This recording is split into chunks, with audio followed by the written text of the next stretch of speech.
Bueno, estoy acompañada por Luis Beldi, por el diputado Ignacio de Mendiguren y por Augusto Costa, que ha sido secretario de Comercio de la Nación. Me gustaría invitarlos a ver lo que decía Alfonso Prat-Gay anoche en Los Leucos. Vamos a verlo. Lo que nosotros dijimos siempre, Diego, fue dennos un semestre de Changui para ordenar el desorden que se fue armando meticulosamente durante 10 o 12 años. Ese semestre no terminó todavía. Augusto, pide un semestre por todo el desastre que hicieron ustedes. Esto es lo que está diciendo Alfonso Prat-Gay. Varias cosas para decir. Primero, el paquete de políticas que aplicó el macrismo no dependen de ninguna herencia que hayan recibido, porque es las mismas medidas que ellos sostuvieron en cualquier momento, en cualquier lugar, que se tenían que aplicar en Argentina. Yo escucho muchas propuestas de 2006, 2007, que hay que achicar el gasto, que hay que abrir la economía, que hay que devaluar. Es decir, son propuestas que vienen desde hace mucho tiempo y que no tienen que ver estrictamente con la herencia. A mí lo que me preocupa es que no se hagan cargo de las consecuencias de estas medidas y que este semestre de Changui que dice haber pedido Prat-Gay ahora ni siquiera es un semestre, porque el propio Macri, cuando anunció el veto de la ley antidespidos, ya dijo, bueno, los resultados nuestros se van a ver el año que viene, con lo cual ya nos corrió el arco un año y nos dijo el segundo semestre, que iba a ser la tierra prometida, no va a aparecer. Entonces, lo que debería hacer Macri es hablar de hoy, es hablar de la situación de la actividad económica, del empleo, del poder adquisitivo, y dejar de poner o de vender espejitos de colores o decir, bueno, un día todo esto va a funcionar y la cosa va a estar bien para todos, porque si seguimos por este rumbo, realmente el futuro es muy preocupante. Y como te decía Clara, no tiene que ver con la herencia, porque acá es otro tipo de proyecto de país, otro tipo de rol para el trabajo, de rol para el salario, de rol para la Argentina en su inserción en el mundo, respecto al que nosotros sosteníamos que era el mejor para los argentinos, y que ahí podemos tomar, me parece, lo que Cristina Kirchner dijo el 1 de marzo de 2015, cuando inauguró la sesión del Congreso, de que le dejaba un país incómodo al próximo gobierno, pero incómodo en los términos en los que ella lo planteó, quería decir un país desendeudado, en crecimiento, reconocido por el propio gobierno de Macri y del gobierno de la ciudad, sí, sin desempleo, con desempleo muy bajo. Es el país que deja. Luis, ¿cómo ves esto? Porque acá Augusto dice, bueno, esto tiene que ver con lo que hizo Macri, no con lo nuestro, pero al mismo tiempo todo el mundo está el segundo semestre. No, yo creo que la herencia recibida es espantosa, horrorosa. Éramos un país exportador de energía, destruyeron energía. Éramos un país que exportábamos ganado vacuno y Moreno hizo pelota, destruyó stock ganadero con su política de cortes populares, al punto que cerraron 100 y pico de frigoríficos. Es decir, la herencia es espantosa, pero las medidas que tomaron, te voy a dar un ejemplo porque hablando en términos económicos a veces uno se embarulla. Suponete que vos sos médico y recibís un paciente obeso, que le quedó chica la ropa, y en vez de hacerlo adelgazar, encargás ropa más grande. Entonces haces un aumento excesivo de tarifas que nos mata a todos, en vez de centrar toda la atención en bajar los costos, que también es una manera de subir el salario. Pero, ¿qué va a hacer este aumento de tarifa? Nos coloca a la Argentina fuera del mundo, porque ¿qué vamos a vender que podamos competir con el mundo? Todo va a ser caro y encima el tipo de cambio se está atrasando. O sea, mi conclusión, y en lo que quiero ver, es que para mí la herencia es espantosa y que muchas de las medidas que se han tomado no son las adecuadas. Creo que tendría que pensar más en bajar los costos que en subir las tarifas, porque es el camino más fácil. Bueno, Ignacio, además como presidente de la Comisión de Industria de la Cámara de Diputados, ¿no? ¿Cómo estás viendo esta situación que en la voz de Barrio Nuevo socialmente es realmente muy dura, pero el gobierno te dice, bueno, viene lo mejor ahora? Bueno, creo que se está cifrando mucha esperanza también, como que va a haber una magia, que a partir del segundo semestre lo que se ha hecho va a empezar a florecer. Y nosotros, bueno, somos oposición y teníamos un diagnóstico parecido a las cosas que había que hacer, nada más que la fórmula era distinta. Ustedes se acuerdan cuando hablábamos de salir del cepo, ellos hablaban en un día, nosotros hablamos de 100 días. Pero básicamente, ¿qué era la diferencia? La diferencia es que para nosotros la salida del cepo no tenía que ser solamente a través de la política cambiaria. Tenía que expresarse en un plan que contemplara la política monetaria, la política fiscal, la política de ingresos, un plan. Ese plan, creíble, generaría ya un nivel de expectativa de inflación a la baja. Después nosotros, ustedes recuerdan, hablamos del Consejo Económico Social, lo que usted recién hablaba con Barrio Nuevo, pero más amplio. Entonces, ese plan discutido en un consejo daba credibilidad a los actores sociales. Y después venían las paritarias.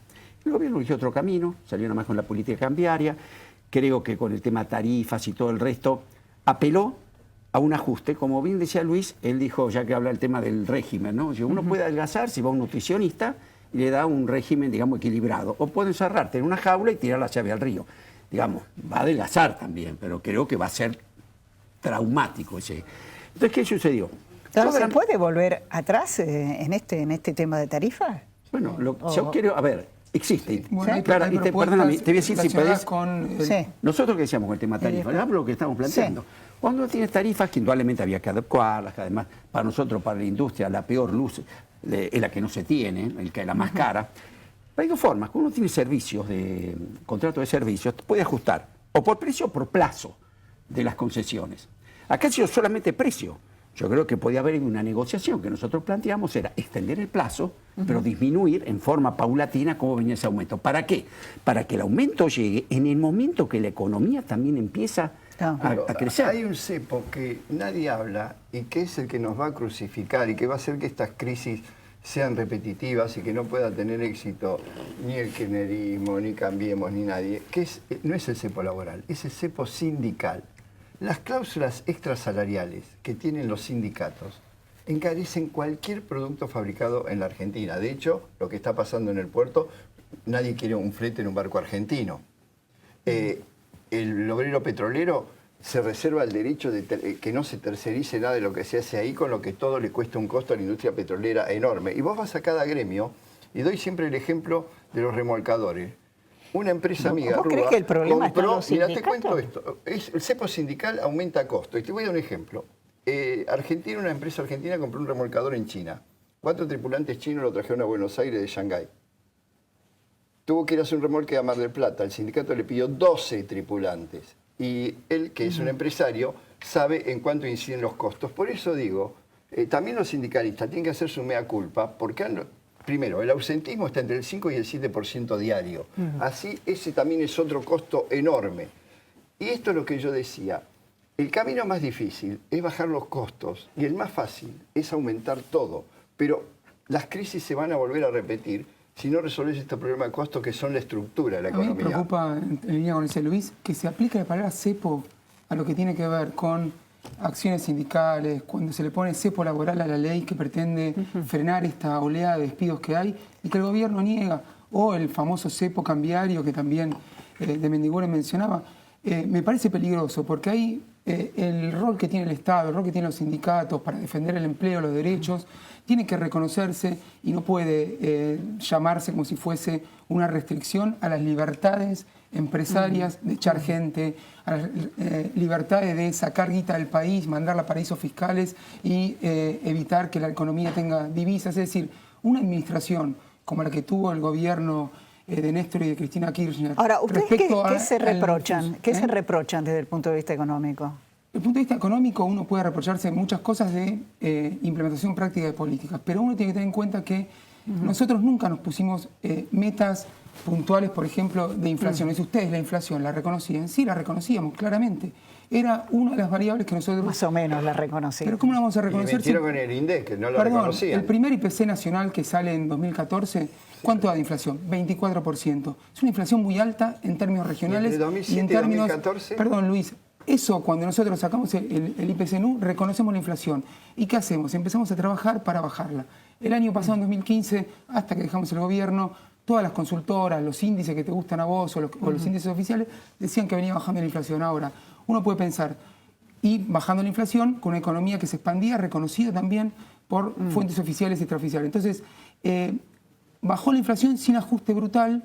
Y uno puede decir, se podría haber bajado en mejor. el sector privado masivos que los tomaba el Estado como empleados públicos. Los números oficiales no dicen que hubo Los números oficiales dicen que hubo 1.200.000 No. trabajadores. En el INDEC está 200.000 puestos privados por año que se perdieron. Que es el sistema de AFIP, de las declaraciones juradas de empleo formal en blanco, decía que crecía el empleo. Entonces, no, pero estas son máximas público. Privado. Estas son máximas que se instalan. Entonces, para cerrar, Clara, el punto es que esto de que uno no hace críticas o que no se cuestiona, por supuesto, nosotros nunca nos enamoramos de ningún instrumento. Todo está en revisión. De hecho, si seguía nuestro gobierno, o sea, nuestro partido en el gobierno, iban a aplicarse cambios.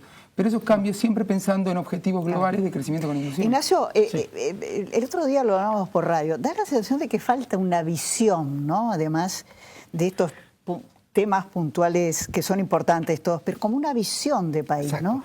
Es decir, yo quiero agregar algo sobre Augusto y termino. Yo me llevé muy bien cuando Augusto estuvo en su gestión, porque la primera función que tuvo Augusto, que después nos olvidamos, era en una subsecretaría que se llamó para la competitividad de la Argentina, que hubiera sido clave, que después se tuvo que ir a otras funciones, no la pido cumplir, porque el tema de la competitividad en Argentina, yo presenté un proyecto de una vez por todas para que lo tratemos como un índice del INDEC, porque la competitividad, Luis, no la vas perdiendo en un ministerio, es un poquito por presión tributaria, un poquitito por logística. Cuando juntás todos los poquititos, la Argentina termina devaluando o endeudándose, en vez de corregir los temas de fondo.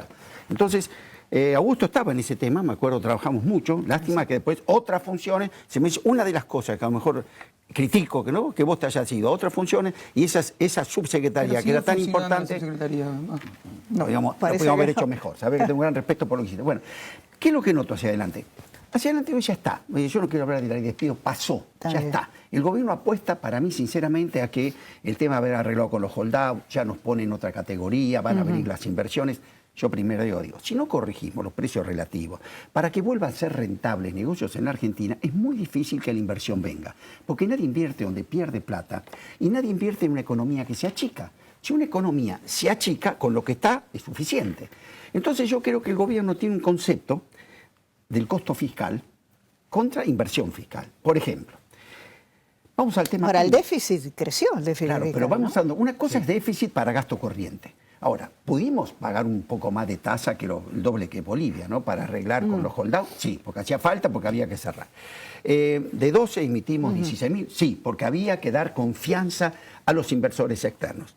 Yo les puedo asegurar, Clara, que más importante, a lo mejor tan importante como los inversores externos, son los inversores internos. Son esas pequeñas y medianas empresas que generan el 80% del empleo, que están a lo largo y a lo ancho del país. ¿Y hoy no están invirtiendo? Están pasando un momento muy complejo.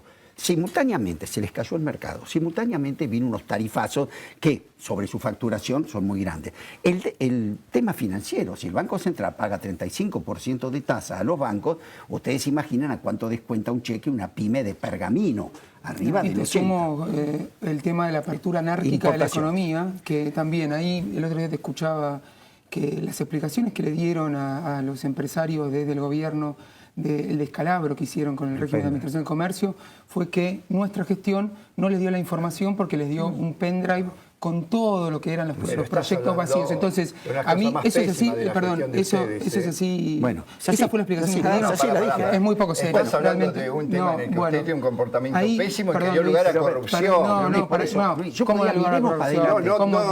No tuya. Es una cuestión muy seria, Luis. ¿Vos tenés pruebas? ¿Fuiste a la justicia presenta las pruebas? Sí, te digo de dónde, pero no. Si querés la cuento, no te involucra vos. No te involucra vos ni al coso. Lo que quiero plantear es que... Hubo una patria judicial que sacaba con recursos de amparo las importaciones. Y ahí corría dinero para sacar esa... O me negás que no existió eso. El punto es, la Administración de Comercio tenía un rol, por ejemplo, de, mediante el trabajo en cada uno de los sectores, con especialistas, permitir que no se afecte con la competencia leal la producción local. Hoy, por ejemplo, Línea Blanca tiene que competir con 32.000 heladeras, nos contaban los empresarios. GAFA suspendió, unas principales empresas de Rosario, a 360 operarios, porque abrieron la economía sin ningún tipo... Supuestamente eran el mejor equipo económico de la Yo no soy defensor de Augusto porque no necesita que lo defiende, pero en la etapa de Augusto le dio transparencia. Un sector que venía mal, la etapa de Moreno había arbitrariedad, la etapa de él le dio transparencia. Igual el sistema no funcionaba, ¿está claro? ¿Cómo no funcionaba? Preguntarle a los empresarios. Porque yo creo que funcionaba por falta de dólares, ¿entendés? Más por falta de dólares que por esa necesidad. Pero he contado con liqui, acá para adelante.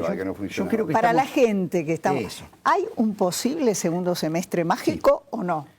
Los mágico, tres cortitos. No. A ver, mágico no. O de mejora. Pero es importante mandar las señales adecuadas ahora, esto de confiar. Si el exterior, supongamos que le vaya bárbaro el gobierno, la inversión ¿cuándo va a venir? En obra pública, hasta el año que viene no genera empleo. ¿Dónde va a venir? A las grandes empresas. Las grandes empresas no toman gente y están radicadas en los centros urbanos. Hay que apostar a toda esa trama, pequeña y mediana, y decirle que estamos mal, pero ¿cuál es la salida? Hoy todavía esto, Clara, no está. No. Yo creo que lo positivo que tiene el gobierno es lo que no ha hecho. Es decir, que la gente cree que va a haber un cambio, que en el segundo semestre van a haber inversiones, y la confianza es una parte de la economía. Creo que se corrigen estos errores, algunos muy graves, que están afectando a las economías regionales, y tocan otros puntos. Tenemos alguna esperanza de... O sea, insisto, mientras Argentina sea un país caro para producir, no van a venir inversiones. Va a ser todo obra pública, vamos a seguir dependiendo de la obra pública, del empleo público, y estamos perdidos como país ahí.